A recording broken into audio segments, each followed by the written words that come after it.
Hello' guys, আজি আচলতে মই কেইটামান কম বুলিহে মোবাইলটো হাতত লৈ লৈছোঁ। আমি আচলতে এতিয়া 21st চেঞ্চুৰীত আছোঁ। তথাপিও মানে মানুহৰ মেণ্টেলিটিবোৰ চেঞ্জ হোৱা নাই।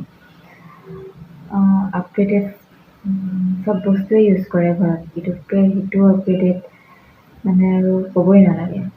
ঘৰত মানে চব আপগ্ৰেডেড বস্তুহে পোৱা যায় মানুহৰ ঘৰত আজিকালি। স্মাৰ্টফোন ইউজ কৰিব, আইফোন ইউজ কৰিব, মানে অকলতো মানুহৰ বস্তুতে বা কাপোৰতে সীমিত নাথাকে, মানুহৰ মেণ্টেলিটিটো আপগ্ৰেড কৰিব হ'ল। এতিয়া সেই আদিম যুগৰ যদি মেণ্টেলিটি লৈ থাকে তো তেনেকৈ কেনেকৈ হ'ব? যদি আপুনি ঘৰত বস্তু একদম পূৰা চব বস্তু আপগ্ৰেডেড ইউজ কৰিব, তো ব্ৰেইনটো অলপ আপগ্ৰেডেড কৰি ল'ব লাগে। এই লোকক দুখ দিয়া, কিবা কৰা, মানে এখন আৰু ক'বই নালাগে। ছোৱালী মানুহৰতো আৰু হৈছে আৰু কথা শুনি শুনি মৰিব লাগিব।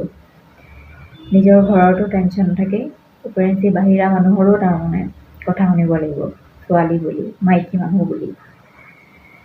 তো মানুহবোৰৰ মেণ্টেলিটিটো অলপ ঠিক কৰিব হ'ল আচলতে মই এই বিষয়ত বহলকৈ ক'ম, বেলেগ এটা ভিডিঅ' বনাম। এইটো ভিডিঅ'ত জাষ্ট মই থুলমূলকৈ অলপ ক'ব খুজিছোঁ। মনটো ভাল লগা নাই, অলপ শান্তি পোৱা নাই। কেতিয়াবাতে বনাম বুলি ভাবিছিলোঁ, কিন্তু মই বনোৱা নহ'ল।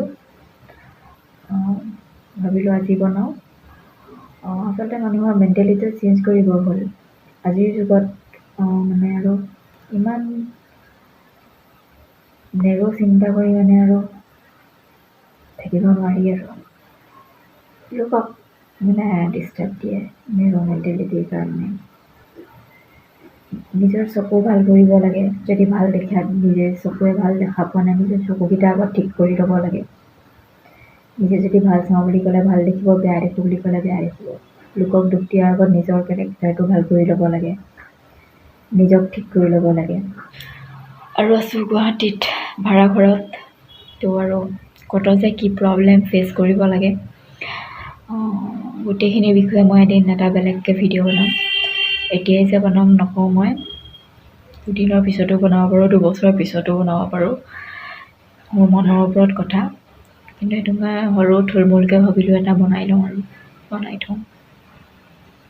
আপুনি যদি মেণ্টেলি উইক থাকে নহয়, কিছুমান মানুহৰ কথাই আপোনাক মানে একদম ডিপ্ৰেশ্যনত যোৱাই দিব, বা আপুনি মৰিয়ে থাকিব মানে আৰু এনেকুৱাই কথা ক'ব। আৰু যিটো কোনো কিছুমান কথা ভেলুৱেই নাই, এনেই আৰু জাহা তাহা আৰু ক'ব লাগে কয় আৰু। তো তেনেকুৱা মানুহ মই সমূলি ভাল নাপাওঁ, নিজেও নকওঁ। আচলতে নিজৰ মনটো চাফা কৰিলে হৈছে। লোকৰ হেৰি বুলি যি টি কোৱাতকৈ আগত নিজৰ মনটো চাফা কৰি ল'ব লাগে, নিজৰখিনি ভালকৈ বজাই ৰাখিব লাগে, তাৰপিছত বেলেগৰ আঙুলি টুৱাব লাগে। আচলতে মই তেনেকৈ ভাবোঁ। আপোনালোকে কি ভাবে নাজানো, কিন্তু মই তেনেকৈ ভাবোঁ।